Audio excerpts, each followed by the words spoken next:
Greetings, everyone. I'm Steve Anschow. Um, this is a Ken Osborne's talk that we recorded a few days ago. At the time, I made a mistake of not recording the first about 8 to 9 minutes, which was Ken's introduction and how he met Chuck Norris. We're going to re-record that now and add it to the beginning of the other video, and then this will be ready for download. Ken, take it away. Thanks, Steve. I really appreciate your effort putting all this together. I wouldn't be doing this, as you know, because I'm just getting a little selfish in my old age. But I know that I promised Kaylor Atkins in the early days that I wanted to be able to pass on all the special things that were given to me in my training over almost 60 years. So this is a great opportunity, and I appreciate everything you've done to help put this together, Steve. I think what I want to start off with is just saying, everybody here, every one of you plays a part in this. No matter what your background, where you came from, you're all the links that are going to push this forward to the next generations. And that's what's so important, because we don't want to lose what we have, our tradition and our way of training and the things that we value in martial arts training, the Budo. But what I want to start with a little bit is my beginning, my background. I was a 19-year-old kid growing up in Southern California, and I was working in a little store in Torrance, and I was working with this young lady whose name was Diane, and we've been working together for probably over a year. Well, one day she came to me and said, Ken, my husband just came back from Korea, and he was training over there. He's in the Air Force, and they gave him his black belt. And he's out of the service now, and he wants to start training and teaching. And he's going to put on a little karate demonstration in his mother's backyard in Gardena. For me, it was like, I didn't know really anything about martial arts. I knew very little. There was very little martial arts in this country at that time. There were one or two judo schools here and there in Gardena with the Japanese community, and there were a few other distant martial arts schools, but it wasn't mainstream. There weren't any Bruce Lees. There wasn't any Karate Kid movies. There wasn't a dojo in every shopping mall. It was just non-existent. So I went there basically out of curiosity. I had another motivating factor. I thought, as a young man, I grew up in a good neighborhood. I grew up like happy days at the beach, and had a great childhood. I was not a bad kid. I was a good kid. But like all kids, when you get into your teenage years, you're trying to make your mark, I guess. That's what we do. We're trying to draw attention to ourselves in one way or another. And being in high school and stuff, I somehow I would get in fights once in a while. And so much so that to a point, the local gendarmes reserved a room for me at the jailhouse. And I spent a couple days there over time, but I'm thinking, well, that's one of the things that kind of sparked my interest a little bit, because of the fighting aspects of martial arts and my troubled past. Not really, but so anyway, I went, and I was really fascinated with what I saw. It was, you got to imagine this. It's in his mother's backyard. There's play swing sets out there. There's children toys and all kinds of stuff laying around. And there's 20 of us that kind of showed up there, I guess it was. And I watched it, and I thought, my gosh, this is really something new. I've never seen anything like this, and it sparked my interest. So I began training with Norris. I knew him as Carlos Ray Norris. Later on, when he became more famous with his name and everything, he started calling himself Chuck. But I guess in Spanish, Carlos means Chuck. But to me, I always called him Carlos, and most everybody in those days called him Carlos. So anyway, we started training in his mom's backyard. But before we did that, we had to clean up all the toys, his little brother's toys and swing sets and all that, to have some kind of space where we could practice. And we started training, and we trained about 6 months, I guess. And he secured a room at the Lawndale High School that we could go to and practice a couple times a week. So we elevated our practice level to a gym at Lawndale High School. We started training there, and lo and behold, Norris decided he wanted to open his first little karate dojo. So we started looking around in downtown Torrance, and there was a little building. It was, I think, maybe 450 square feet. It was not much bigger than a garage, honestly, but it had a great location. It was all windows all the way around and a lot of exposure. So that's what we started renting, and we started training there. And like I said, it was a curiosity thing for a lot of people. You know, this was the beginning days of martial arts in this country. Yeah, I mean, nobody really had a grasp of what was going on. Never even saw it up close. So as time went on, our windows around the little dojo became like people would go watch the Saturday night movies or something. They'd stand up outside and look in the windows watching us practice. So it was a great location for that. There was one day, a beginning of one day, first time I ever noticed this one young man. His name was Dan Insano. I think maybe a lot of you in the martial arts would know who Dan Insano is now. He's became the heir apparent of Chuck Norris. Back up. Heir apparent of Bruce Lee. And but in those days he was a brown belt, and he was practicing with Ed Parker. So I went out and introduced myself and said, "You don't have to stand outside. Come on inside." And he was a high school teacher at that time. I think he was 26. So he came back over time, and we got to be friends. And he said, I talked to Ed Parker about you guys, and he's interested in meeting you and would like to have you guys come up and have an exchange practice up in his dojo. He had a little dojo up in Santa Monica, and have an exchange practice. So we jumped at that idea because we didn't know what the landscape was like at that time, but we went up there, and we arrived, and the parking lot where this little dojo was jam packed full of cars, and we couldn't find a place to park in the parking lot. So we had to drive around the block and park and come back. When we came back, not only was the parking lot jammed, but the inside of this dojo was jammed with people, with a TV crew from KT TV, Channel 5. And then things started clicking in our minds, thinking, maybe this is a setup for us.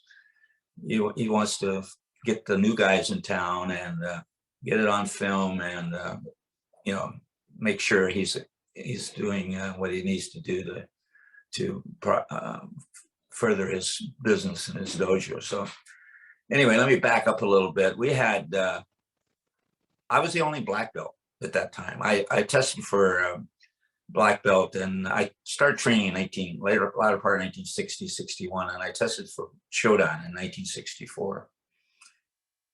And I was the only black belt. Norris and I became really close friends. He was my daughter's godfather, and his wife Diane and my wife Linda, they were best friends.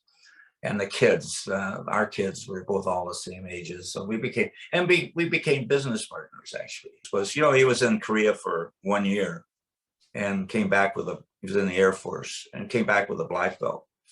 And I'm thinking, how does that happen? I didn't know that much about it, but I thought that seems like a very short period of time to attain a black belt.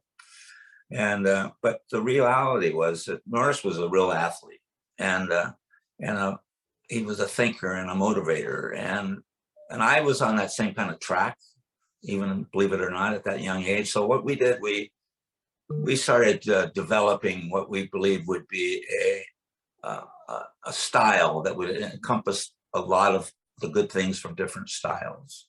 The kicking with the Koreans was unbelievably great, but the upper body part of that system was lacking as far as the strength that we saw in the Japanese style. So we started incorporating a lot of their positive traits into ours, and developed what we considered would be a more adequate style for competition and such. So anyway, we in those days we went to a lot of tournaments, and I competed in a lot of Japanese tournaments. I always had an open mind about practice. I never put myself in a box. I felt that not one style has all the answers. It's, style doesn't make the man. I believe man makes the style. And I always had an open mind like that. So even when I was still with Norris, I did a lot of training. I trained actually for almost a year up in LA with Nishiyama's group with George Takahashi. And I practiced also with guys that became quite well known in those days, Fumio Demura and Tai Kubota. I went practice with their dojos once in a while, and I trained with some of the top fighters. But we had an exceptional, talented group of students in those days too. We took four. I'll get back to Ed Parker's dojo and us entering the lion's den, I guess it is, as you could say. He had been around for quite a while and had established himself. Had quite a few black belts at the time, and so. But we had what we considered were the best of our brown. It's not brown belts. We had red belts, but they were equivalent of, say, Japanese brown belts or stuff like that. But they were very talented. One of them was Jerry Taylor Jr., who ended up later being John Natividad, Daniel Garcia's instructor. And those guys were ranked national champions at one time or another. When we walked into this place, you could feel the atmosphere was everything. There was a lot of excitement going on. And we had like a normal practice, just a group of us with his. And then at the end, Mr. Parker wanted to match 5 of his black belts against 5 of Norris's students. Of course, I was the only one that was a black belt. So I was the only black belt, but we had these 4 other guys that were really quite well versed in kumite. So what happened was at the end of the practice, he had his 5 black belts up there, and then Norris put us up there. And my guy was this big guy. His name was, this is crazy, but his name was Sterling Peacock. And he was, the year before, he was the National Golden Gloves AAU boxing champion, heavyweight. And I don't think I weighed more than 145, 50, 60 pounds at the most. But anyway, they had the matches, and it gets down to the last match, which was between myself and Sterling Peacock. And I thought, well, I think I'm in way over my head here because this guy outweighs me so much, and his background, he's got a lot of experience. But in those days, I had a really good rack hand, a back fist attack, which I would attack realistically to make them raise that front arm, that front blocking arm, and open a window up for the body. And it worked very well for me. And so I thought that was a possibility for me to survive. So we moved around, and I started to move in, and I got halfway in, he caught my movement, and I bailed out of it. And I thought, oh my God, what are you going to do now, Kenny? And he's really trying to, I could see from his reaction, he was going to try to knock me out. He jabbed and then left, right cross and hook. And I knew as long as this man's standing up, right, I'm dead. So I was doing some sweeping then too. Not a lot like I did later in my life, but I was doing quite a bit of it. And I had a really good double leg back sweep. So I thought, well, I'm going to make the same movement I did before, but instead of attacking with the kick, I'm going to attack with it. I'm going to charge him like a linebacker, and I'm going to hit him up, hit his body, and hopefully push him where his feet come together and his elevation goes up, and I'm going to hit both those legs, back legs. Well, lo and behold, it just worked like a charm. Didn't even feel any resistance, and he elevated like parallel, 3 or 4 feet in the air, and fell back down. And I jumped on him, of course, and made my Gyakuzuki. And anyway, that was a survival thing, and it turned out to be one of my most memorable times of my career, actually. That encounter, but it was a jump start for me. But as time went on, we competed everywhere, and we did quite well. but I always knew at that young age that there was something within me that knew that this was not really what I was looking for. I wasn't really looking for trophies and all that glitter and all that kind of stuff. I was looking for something within me, deeper, that would help me as a person. And I knew that I did some research, and I knew that there was in Budo training, and more spiritual Budo training, that's what you're trying to achieve in your life. And it's a long time journey. And I knew that as I got older, I wanted something like that to hold the glue, to make the glue to hold me within this journey I'm jumping into. So because of my association with a lot of the different styles, when I was competing, I met a lot of Mr. Ohshima's students back in those days. So it wasn't called Shotokan Karate of America back in those days. It was called the Southern California Karate Association. It was just a small group, mainly in LA, and very small. But I knew that they had some really strong practitioners, and I knew that they trained for what I believe the values that I wanted to attain. So backing up a little bit, in 1966, Norris had came to me and said, Kenny, Mr. Ohshima invited us to come to their summer special training, annual summer special training that they hold up in Lake Arrowhead. And it's like a 3-day event, and it's intense practicing. And it's, they stay at a lodge with a swimming pool. And I told Norris, I said, I'm going to jump at that, because we get to train with one of the top teachers of the day, and stay in a lodge and a swimming pool, and how could you not want to go? Well, come find out, any outside people like we were outsiders had never been invited to one of these things. It was very closed and had never been filmed. So anyway, long story short, we had no idea what we were getting ourselves into. We were runners, but we never ran barefoot, and we never ran at altitude. And so the first thing I remember about this special training was waking up and somebody was banging on my door saying, get up, it's 4:30 in the morning, line up, line up. And we're lining up out there, and it's pitch black. And all right, take off. We're going to run up this road uphill for about a mile barefoot. And then we veer off into the woods, running through the pine needles and the cones. And then we get to the gym. It's a high school gym, and that's where the practices were held.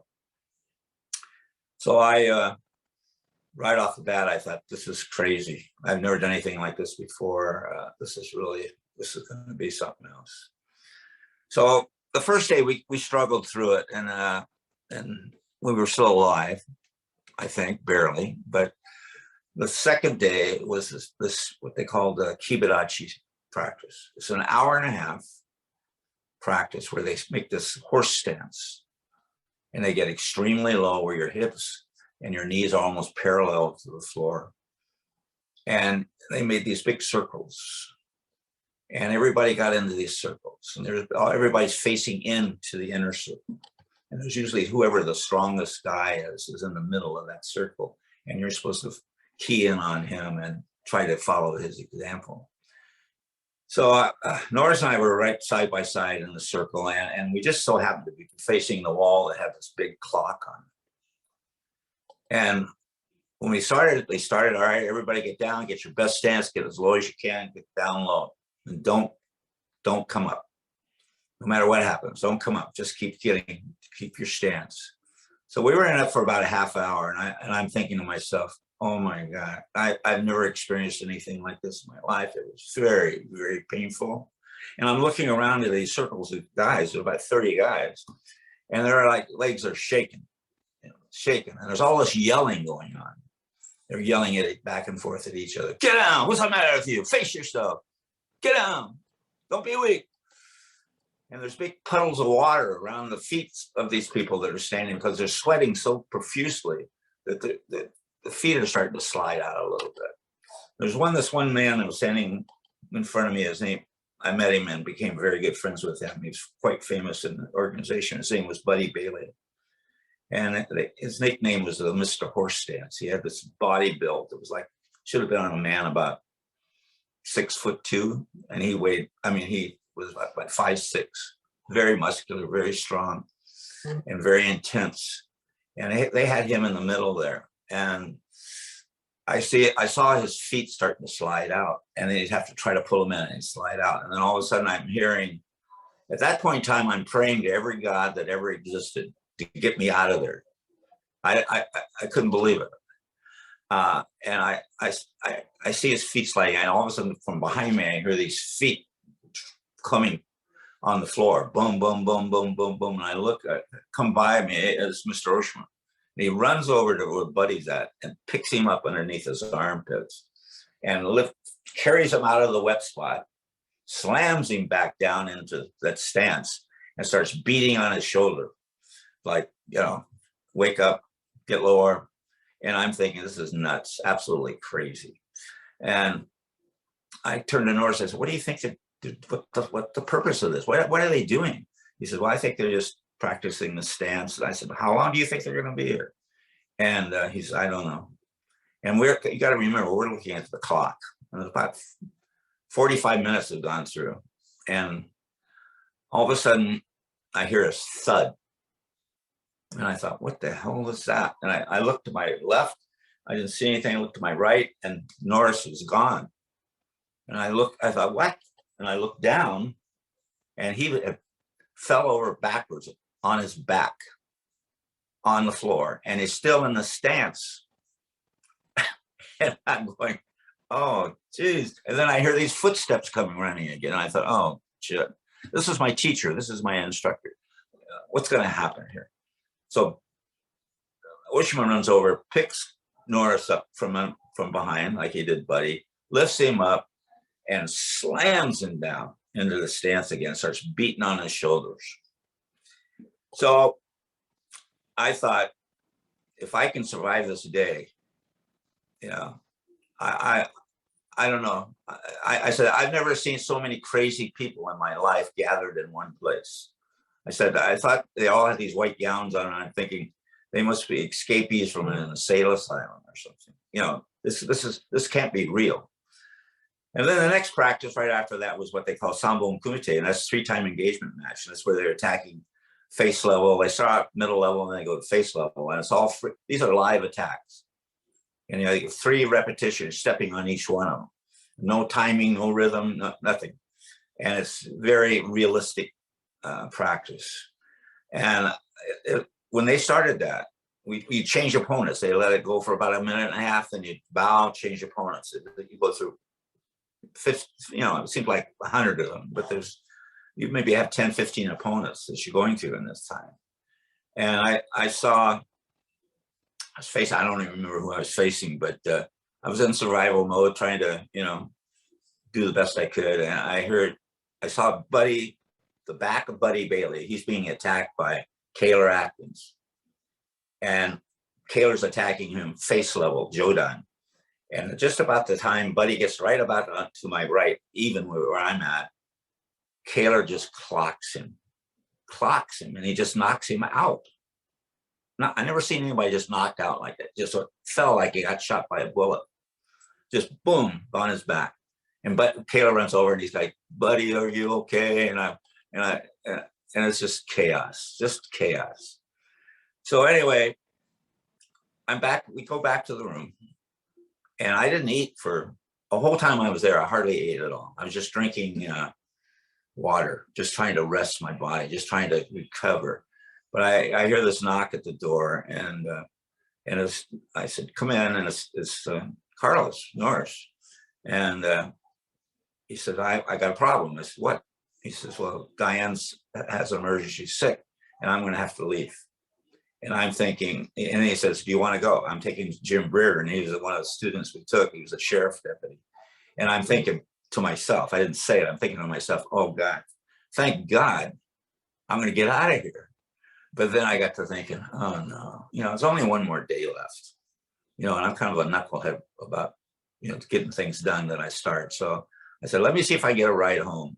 And if I can, I'm going to stay. But don't leave till I see if I get a ride home. So I went up to a lunchroom upstairs in the lodge, and then in one corner was sitting Henry Wilkerson and Albert Kubota. On the other side of the room was a couple of Japanese guys by the name of Mr. Okabe and Mr. Ohara. I knew them slightly, but not as good as Henry and Albert. Henry and Albert, you have to understand later on, they are probably one of the really famous guys that went on to become really history makers in the organization and the movement in martial arts later in the day. But Henry says, I asked Henry, I said, and Albert, I said, could you give me a ride home? Norris had to leave, and I need a ride home. And Henry, just being jovial and friendly, he says, oh, Kenny, I'll give you a ride home. And I thought, oh, thank you, Henry. I'm so appreciative. And what I found out later is he didn't want me to go home. He wanted me to be there for the next day because he knew what that practice was. And there was a good chance he thought he was going to be able to knock my lights out that day. So he wasn't being so kind. He was just setting me up. It was like, there was no way. The organization and the people that trained in those days were really hardcore headhunters, and they didn't take kindly to outsiders. And it didn't matter who you were, whatever your accolades or whatever you had from the past, that didn't mean anything. Their whole ambition was to, you have to face it. That's the way they train. They train that way because it was like a code or of honor, because you're facing somebody and they're not attacking you realistically. You actually get upset with them because they're wasting your time. It's the only way you learn anything is by somebody really actually trying to hit you. And that becomes the way of practice.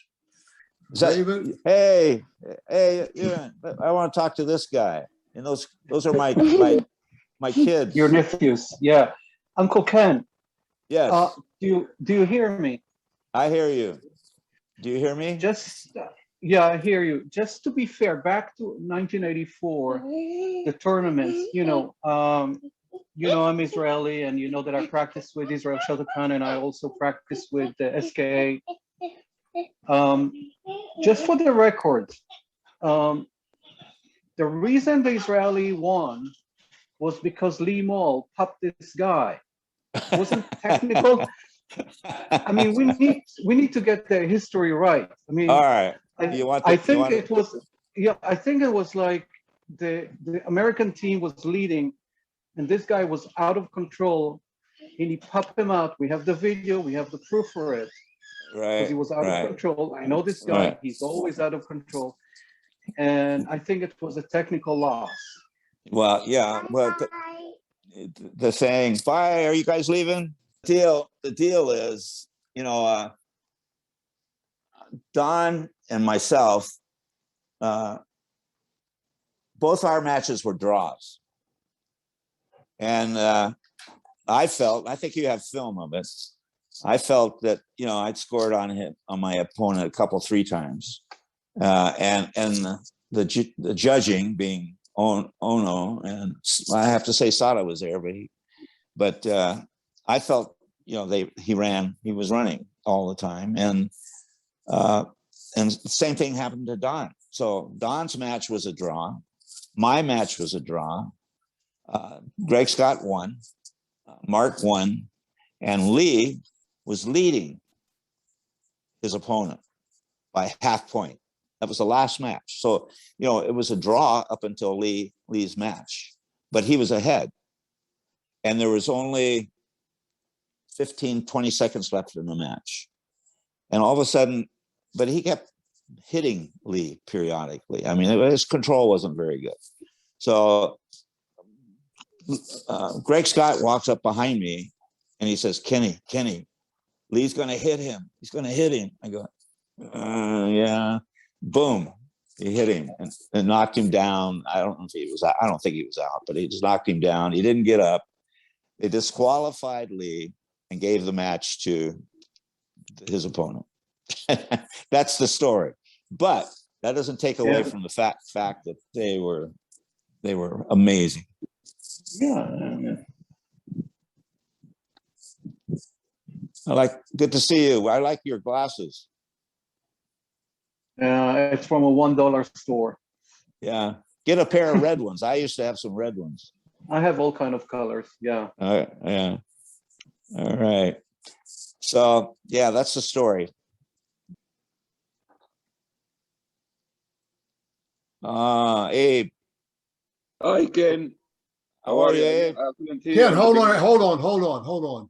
Mary Tyrone has a question. She's been waiting. Mary, go ahead. Okay. Ask your Hi, question. Mary. Okay.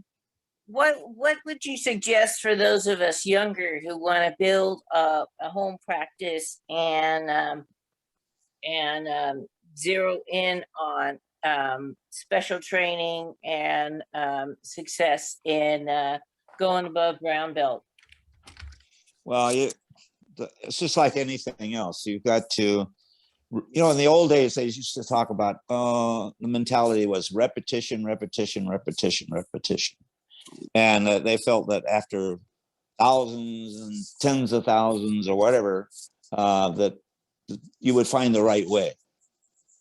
Because the body would get tired and it would finally try to find the most economical way to do whatever you're doing.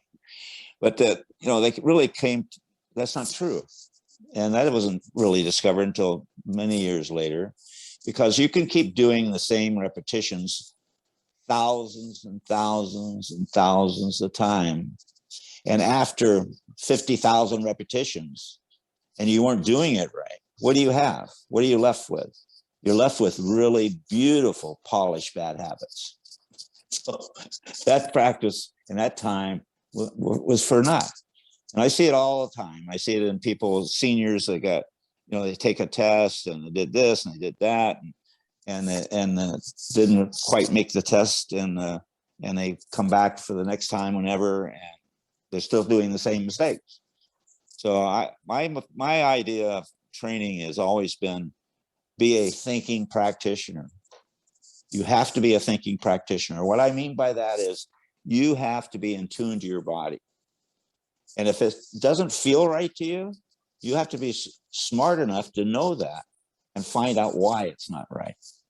Why maybe your shoulder's too high, or your foot's up, or you're leaning, or this or that, or could be a million things. But you have to find out what's wrong. You have to be a thinking practitioner. And what I mean by that is like pre-programming the movement in your mind. It's like not making the movement and then after the fact start looking all over yourself and say, oh no, I'm leaning or my hips out. Not that. Before you even make the movement, you got to visualize what that movement feels like and what it looks like. You see many examples of good form and technique with the people that you train with. And you got to visualize that form. You got to visualize it. And when you make that movement finally, you got to be the correcting part of you, has to be correcting that yourself in that movement.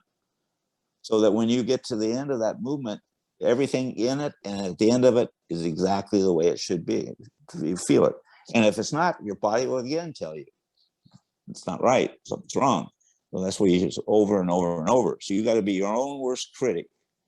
You've got to be your own worst critic and be really hard on yourself. And it's not thousands and thousands of anything. It's just how smart you do things. Okay. Okay. I hope that helps you, Mary. Yeah. Well, first of all, thank you so much for your time today. Your wisdom and your history is extremely fascinating and very valuable. So thank you for that, first of all, and thank taking you. time Thank you to for that. invite us and stuff. I am in Arizona. I train with Bruce Kanagai. He is, I've been training with him since '83. And I'm actually an EQ still, but my DOM test is in December, so I'm excited. But anyways, I have a lot of students. I actually have the opportunity to teach at a charter school here in Arizona, and the mandatory curriculum is martial arts and PE. So every child that I teach, I'm teaching them Shotokan. I have 510 students. Wow. All from kindergarten to the age of 9 or 10, so kinder through fourth. So they let me teach anything I want to teach. They have me 2 or 3 days a week for 40 minutes or so, and I'm just really trying to cultivate a love of learning martial arts because they have to take it, but I want to grow that spirit and the love and I want the tradition to come through instead of just many schools have the kind of a watered down earn a belt a month or whatever that I just so despise the watering down of martial arts. And I want to carry on the tradition how I've learned it through Shotokan.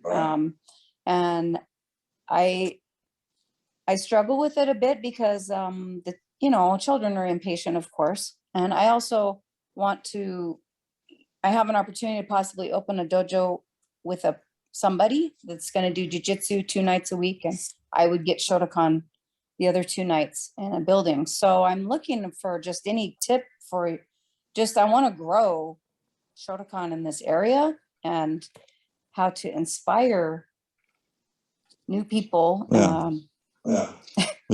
Okay. When I first started, everything was so hardcore. And I think the whole reason for the people that were teaching in those days was make it as hard as possible. And the ones that can't make it or they wash out and they leave, but they don't care. They don't want them anyway. They just want the ones that will last and be mentally tough and strong and all that kind of stuff. And so I was brought up in that kind of environment. And I have to admit, I was that way earlier on in my life, but I learned partway into my life. I taught at the Shasta College for 17 years, besides having schools. I had first school I ever had was in 1964. But what I've learned over the years is I'm a much kinder, understanding teacher. And what I mean by that is you don't dilute your values or the technique. You don't diminish that in any way. There's ways of getting your point across to especially with kids and adults too. I mean, I don't want to say especially with kids, with everybody, no matter who you run into or who you're teaching, is you can make your point of, okay, I want you guys to make sure you're doing this, or you're talking individually or as a group, but what you're doing here is not the right way to do it. And this is what you're doing wrong. But it's immediately after that, you say, but this other stuff that you're doing right here, along with this movement, that is great. So it gives you able to get your point across of the stuff that really is important by giving them another boost up in the same movement, the same thing you're trying to correct. So it's kind of a yin and a yang thing, where you let them know what they're doing wrong. They don't have to beat themselves up over it, because on this side there's encouragement, and you like that, and so it inspires them. You get more out of your students. They get more out of themselves, and they have a better attitude and outlook on it.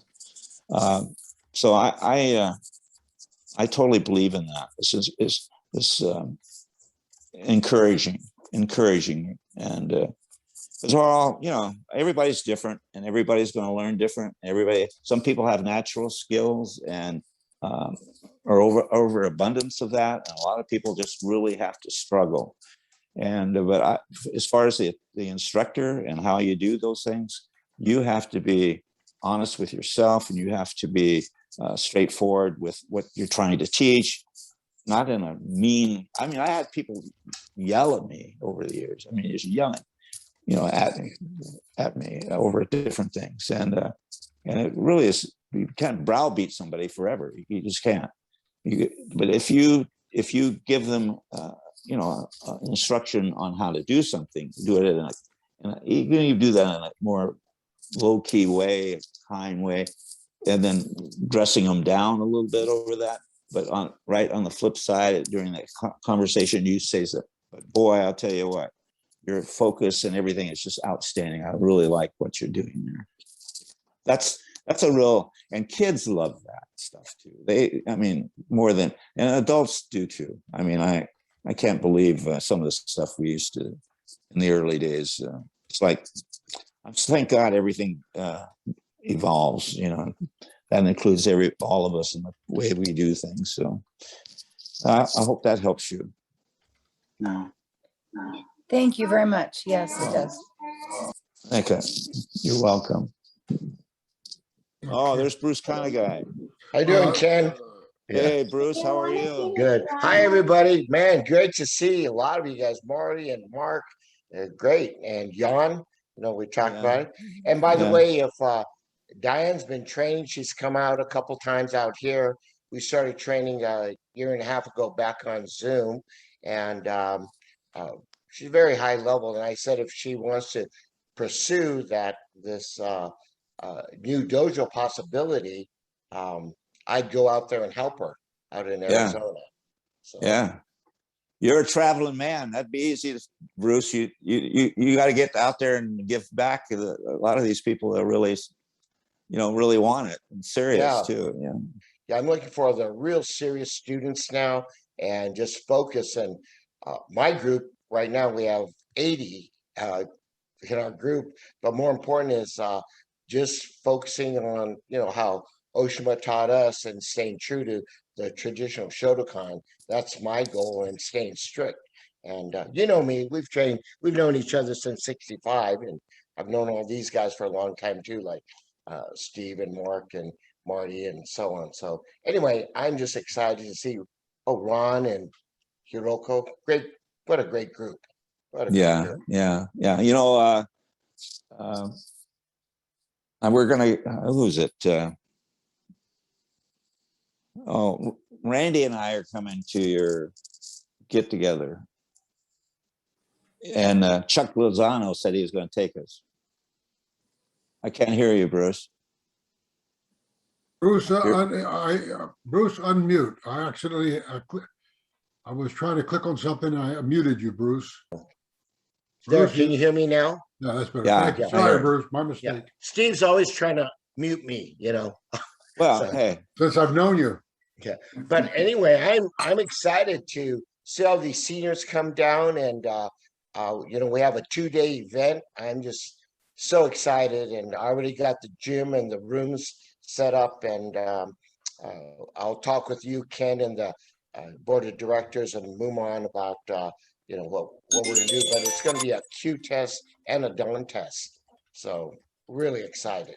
yeah, it's going to be fun, and I'm really happy to be a part of it. And it's such a I don't know. Because at our age, you get these exciting, positive things happening, and it makes life worth living. Well, Ken, Marty Cullenwood has a question. Marty, why don't you unmute yourself? I think I am. Can You are. You're there. You're there. Go ahead. Hey, Marty, you handsome devil. well, thanks. Oh, good to see you. Good to see you too. Yeah, good to see everybody. Actually, it's not a question, since Henry Wilkerson is on also. I never had the pleasure of facing Henry, and Lucky you. Kind of glad I never did.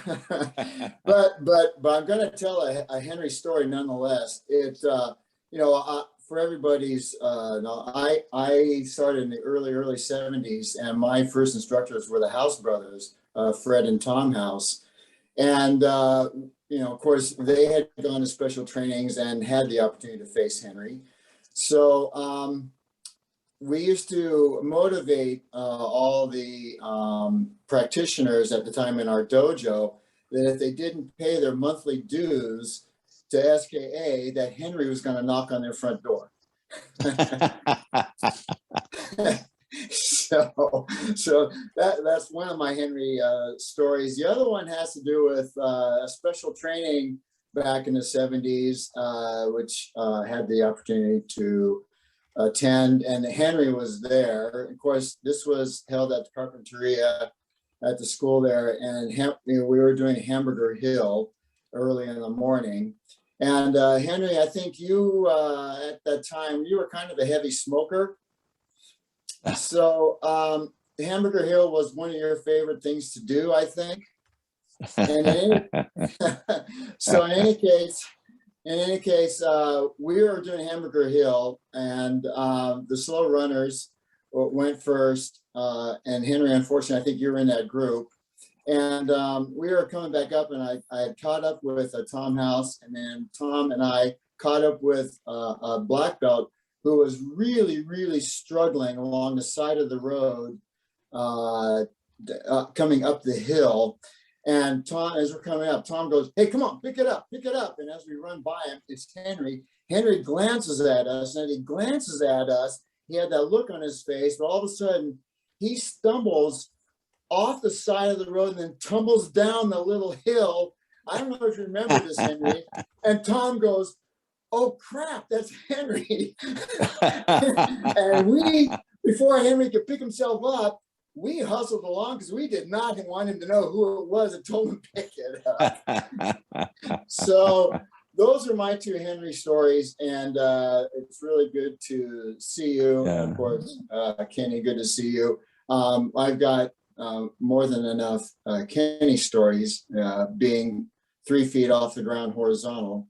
And but I just wanted to say how much appreciate Steve, you putting this together, and Kenny, good to see you again. Yeah, that's great.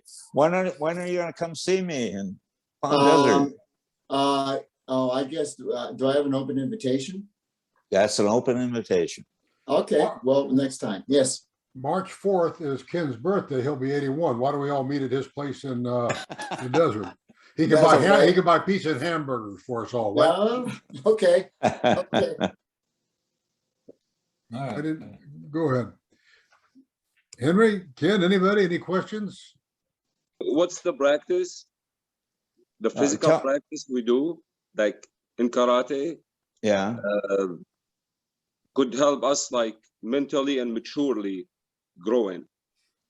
Well, that's a good question, because it's a hard one to answer. But if you're doing this practice on your own, you have control over what you're going to do and how you're going to do it.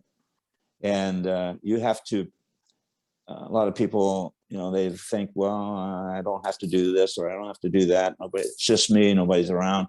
But you've got to look at each practice, and you have the opportunity of doing things that would be really something that would help you physically or mentally, or together at the same time. And that's whatever you come up and decide upon. When I moved to Northern California, I moved there in 1970, latter part of 72, 73. And I wanted, the reason I moved is because I felt like I reached a time in my life where I felt like I'm not training the way I want to train. I'm not. And I felt like I'm training for my peers, and always self-conscious of whatever was going on around me. And I wanted my idea of training, and it's kind of that way, the same way. I'm kind of still kind of a recluse that way, but I decided I wanted to move to Northern California, and I bought a piece of land, 40 acres up there, and built a home.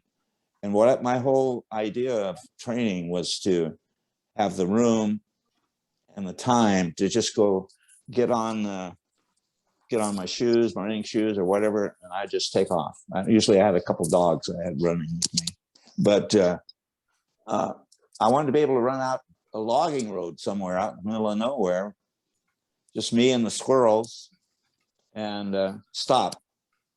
And at that point, wherever it stopped, I decided to do whatever I wanted to do for that day. Whether it could be a kata, I can do them as low or as slow as I want. I can just experimentation, finding out what this looks like, what this feels like. And just by that process of training on your own and being able to do that, well, you can't do that in a dojo atmosphere. You can't, you're following, you're part of the herd, you're the crowd. And the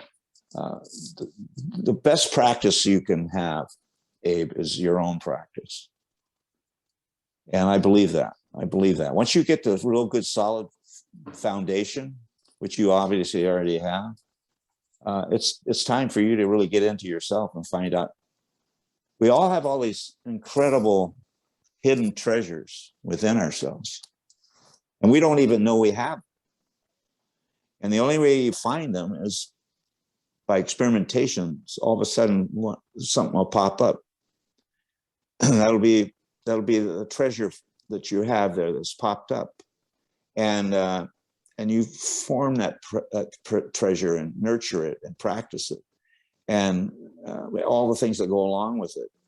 And at the end of the day, that's your treasure. That's what defines you. Nobody else has it, just you.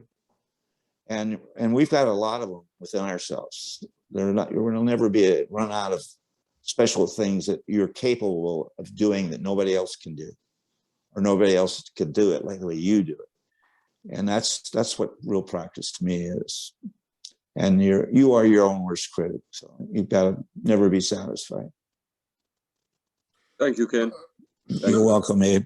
Someone just texted me and said they would like to tell a Henry story. I think it might have been, Bruce.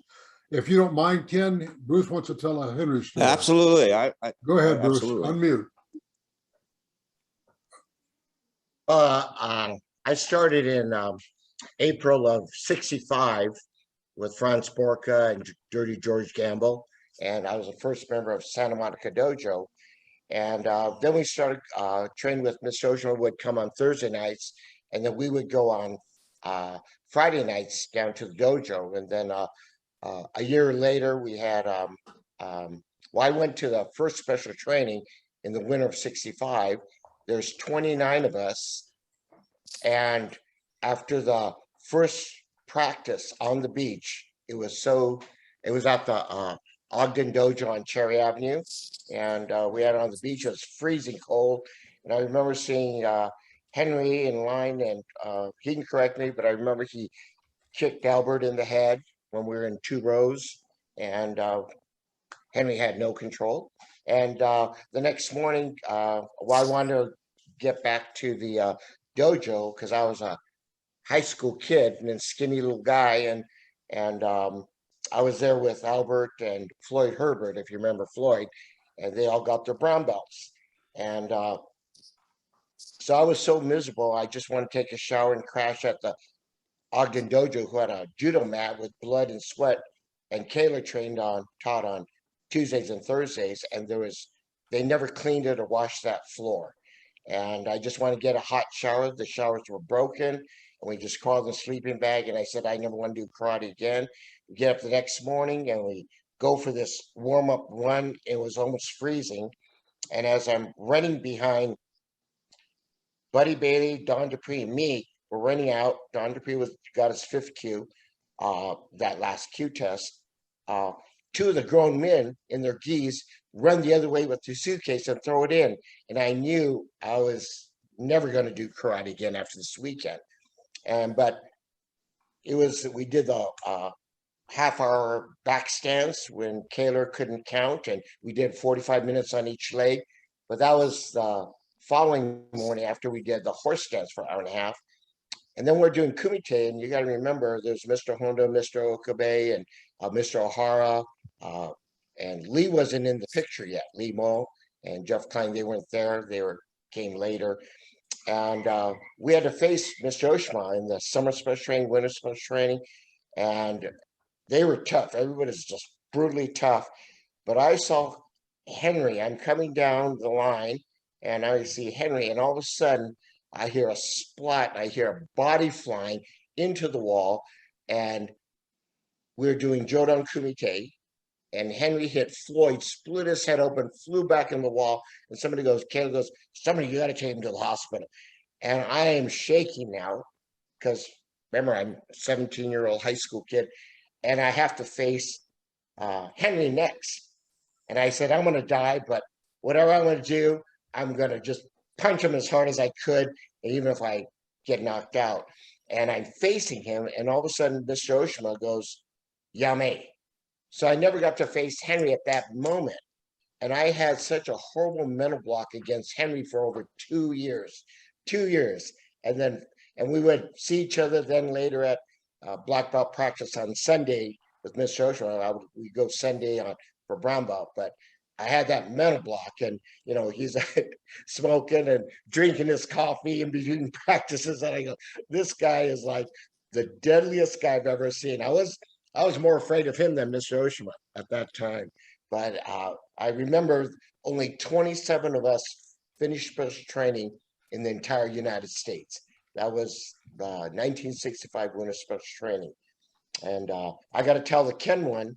So 67 summer, it was a crazy, wonderful special training. And you still had to face Mr. Ohshima. We're out on the field. And I remember finally, I kept missing practicing facing Ken. And finally, I'm facing Ken. I was at EQ. And George Gamble was there. And I think that one too, John Beltram, that was his first special training with us. And I felt so humble to face Ken Osborne. So finally bowed, and I come up, boom, my nose was broken, bleeding. And this is the funny part. It didn't look that bad, Ken. It was just bloody. And, and Mr. Ohshima comes back, goes, are you okay? And, he has to stop the bleeding. I'm fine. And he turns around and throws him back in line. Ken, I forgot to tell you, you hit me again.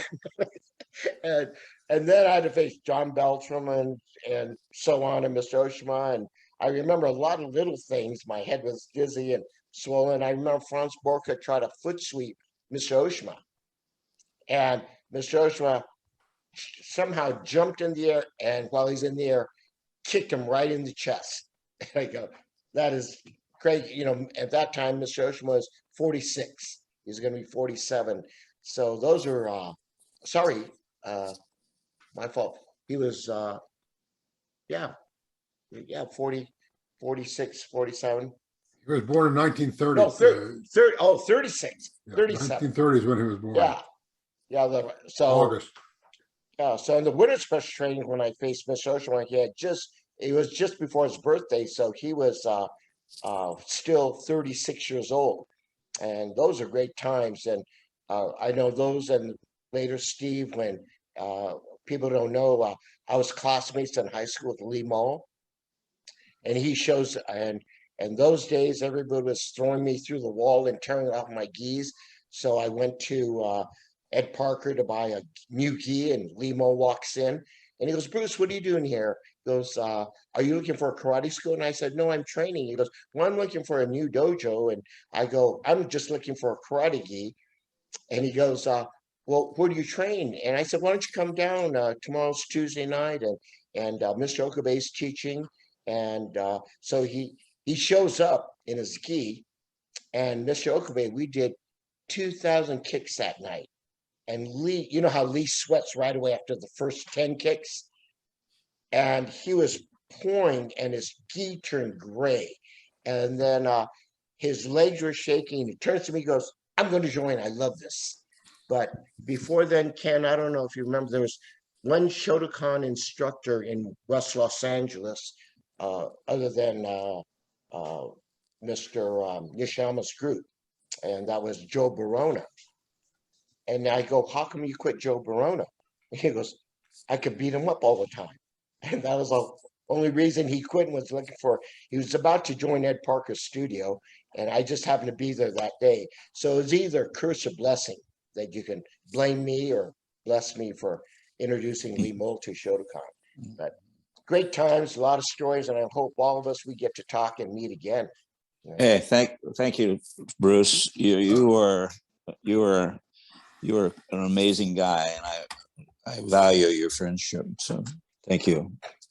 David Platt has been waiting to ask a question. David, you want to unmute and ask your question? Yes, I have a question to Ken.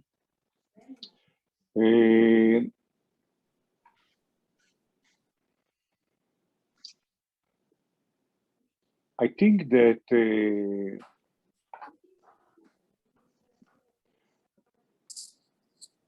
Mr. Ohshima did something very interesting that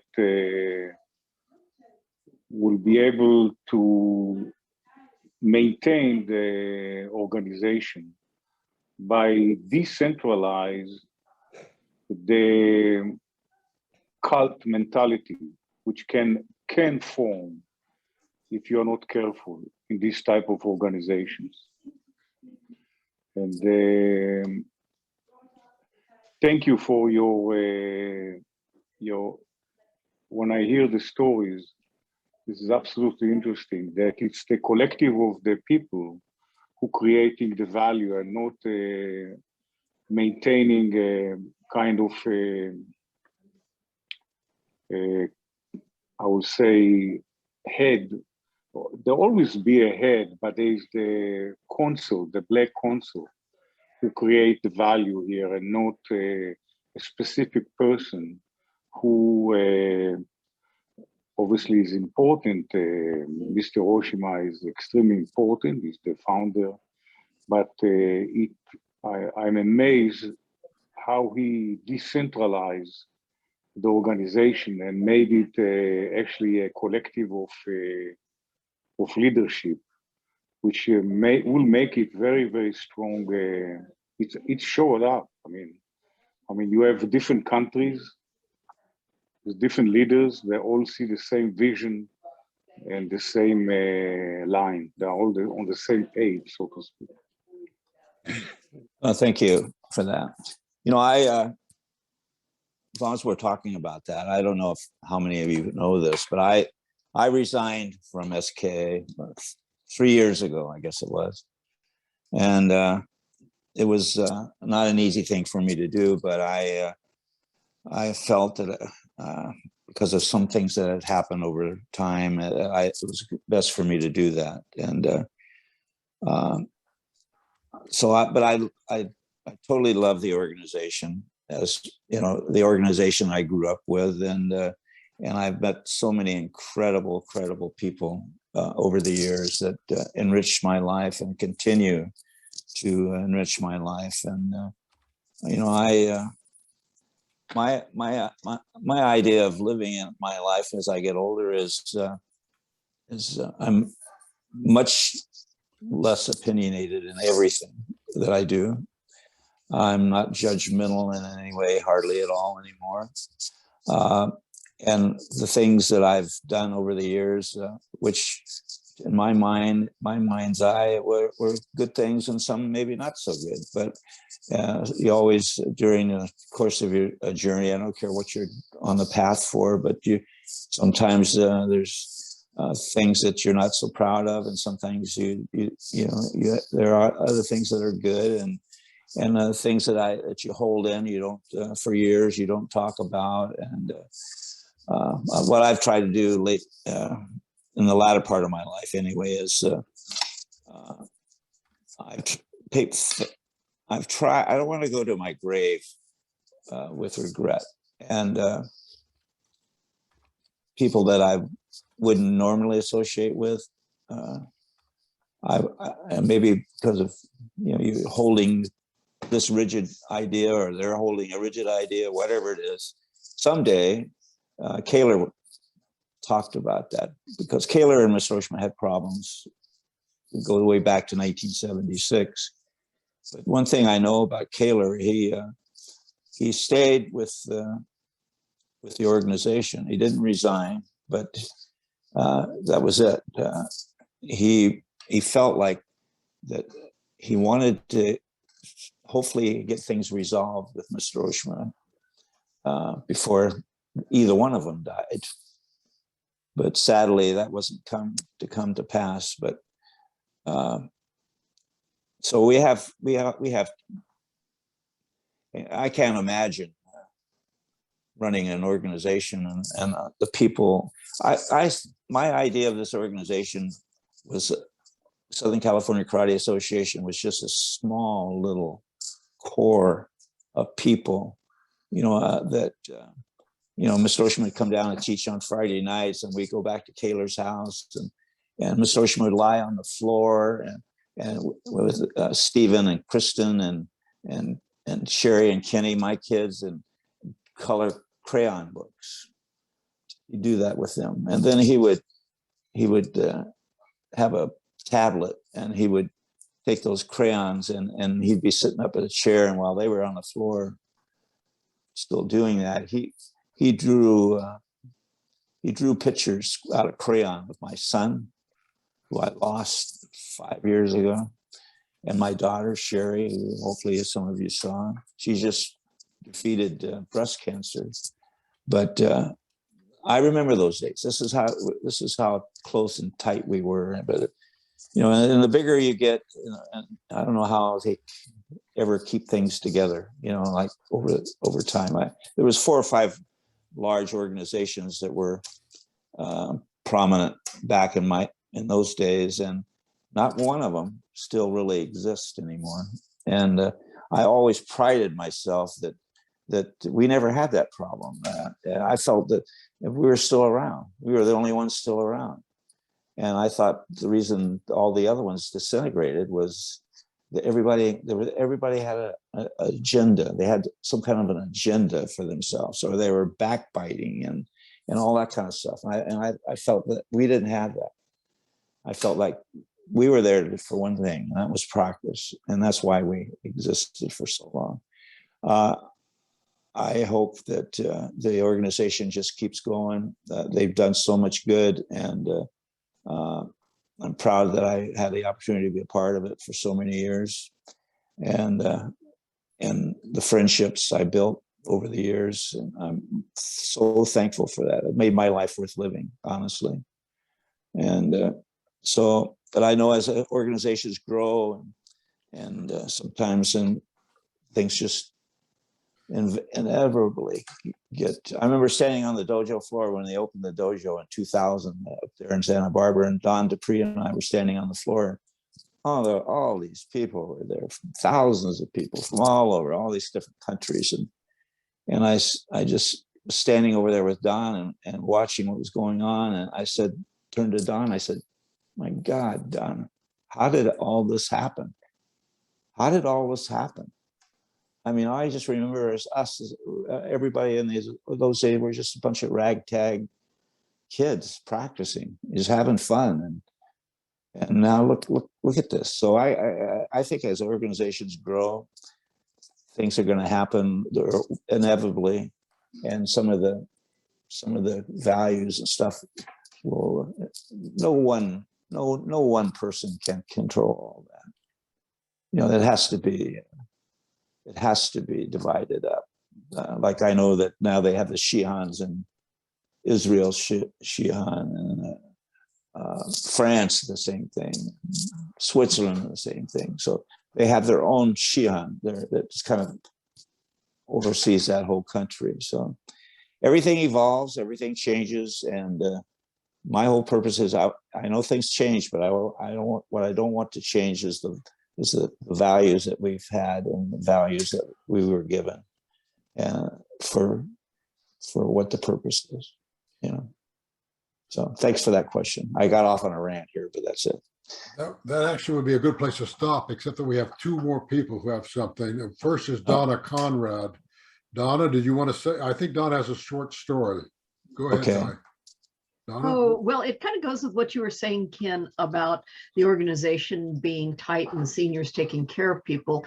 And I started in 1977 in San Luis Obispo with Steve as my teacher. And my very first Q test, you showed up, Ken. And it was such an honor to think that you would drive all the way down to San Luis Obispo and be our Q test. By the way. Say what? 4-hour drive. Yeah. Go ahead. And I've just found that throughout the years that you're always there for your juniors and your contemporaries. So thank you. Oh, thank you, Donna. I'm honored I was there. When are you going to test for Shodan? I think that boat sailed, but. Well, no, don't ever say no. Don't ever say never. So make sure you invite me to come. Before Donna, Donna probably will not test for Shodan because of physical injuries she's had, the rear injuries and things in cars. But before that happened, she actually got into 2 separate street fights. She broke the neck of the first guy. He was coming at her with a crowbar, by the way. And the second guy, she cold copped and knocked him out, hit him under the nose. He fell like a sack of potatoes. That to me is Nidon level. But she's my Nidon, even if she's not SKA Nidon. Yeah. Yuan. Oh, Yuan has something. Go on, Yuan. Hey, there's a story that always comes to my mind that I heard about Don. Don had a lot, since he was a bartender, he had really a lot of street fights, real fights. There's this story. I know, I mean, we all like idealistic and talking about the next thing. But there's this story that I heard about Don. He's taking this guy out, putting him on the sidewalk and making fumikomi on his leg, on his hand. Do you know anything about that? I have never heard that story. Well, you know, Don was this, you know, unstoppable force. He was a force. He was a freak of nature, strength-wise and every other way. But and in his early days, most people that know Don know him the later Don, the second half Don, where he's kind and considerate, and that they know that Don. And still, they didn't lose any of the tough stuff, but he changed, you know, during his life. But I know I knew both. You know, I knew when I first met Don Dupree, he was attending that the 1966 summer special training, or 67 special training that that Norris and I went to, and he was a white belt, and Buddy Bailey was a white belt there too. So, but I knew, even I didn't know him. I don't think I really officially met him, but he stood out. He stood out. You know, he's a white belt, and it looked like a lot of the black belts were intimidated by him. I picked that up. So this is a guy to keep your eye on, Kenny. So he could be a dangerous. Anyway, Don and I were so very close later in life, and I loved him. My wife, Elaine Osborne, loved him, and I have lots of good memories about Don. Just an crazy, amazing guy. So, okay. I've spent almost 60 years in this journey, and I feel like I'm probably the most luckiest guy on the planet. I've had the opportunity to train some of the best martial artists that I've ever run across in my life. Even Japan and France and Switzerland and different places that I've been and competed in. But the thing that's so fulfilling to me is to see how it really definitely changed my life for sure. But for me, it's like seeing the development of the people that do train and take it seriously and find out the real benefits of training. And we're losing that as time goes on. I believe it's becoming more generalized. It's more commercial. It's not like the old days. You might say the old days, but the old days were great days. They were just a bunch of young people and just training. And that's all. Nobody had an agenda. Nobody was backbiting. Nobody. Their whole purpose in life was training and better than themselves and each other. And for me, I'm so grateful to several men in my life, and I promised them that I would try to give back the way it was given to me, and the values and the gift that was given to me. And I believe that every one of us has special treasures within ourselves that we don't even know we have, that makes us who we are. And you have to be able to tap those treasures. They didn't come out of nowhere. You start to thinking. That's where evolution and the ability to improve. And my whole idea of training now, it has been for many years now, is what I consider being a thinking practitioner. And what I mean by that is, it doesn't matter how long you train or how hard you train, it's how you train, how smart you train. I mean, in the old days, it was like the idea was you do tens of thousands, hundreds of thousands of front kicks, side thrust kicks, and pretty soon you'll understand it. And I understand that philosophy a little bit, because I think their thinking was Well, the tireder you get, the body tries to adapt to make it the most efficient way and all that stuff. But you're still doing all that. But at the end of the day, if you're doing 50,000 repetitions, at the end of the day, you're not doing it right. But at the end of the day, what do you have? You have really beautiful, polished bad habits that are very, very hard to get rid of. So by being a thinking practitioner, it's not like you don't depend on somebody to shape you all the time. You know in your mind what you should look like.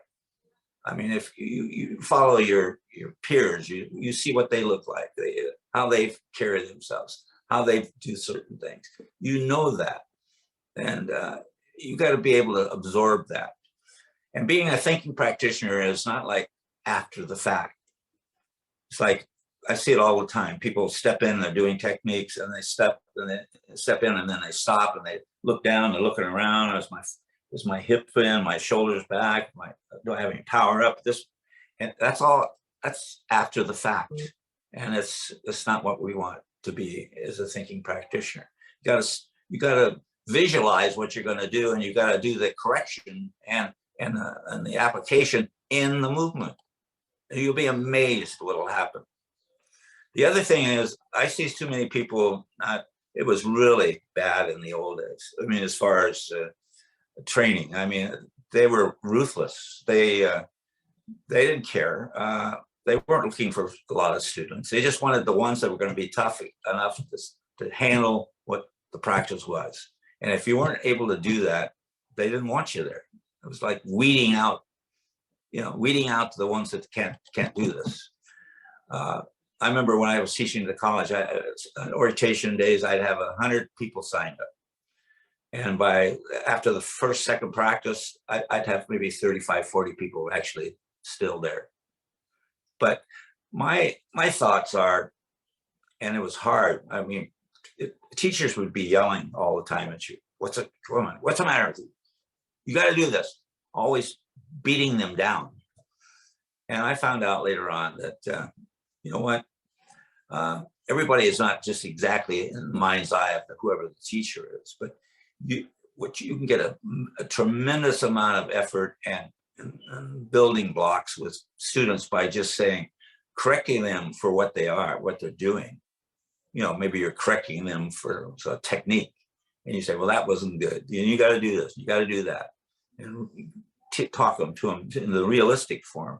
And then, but in that same sentence, how you ended it, it's like, but man, I'll tell you, your eye contact was just there. It was there.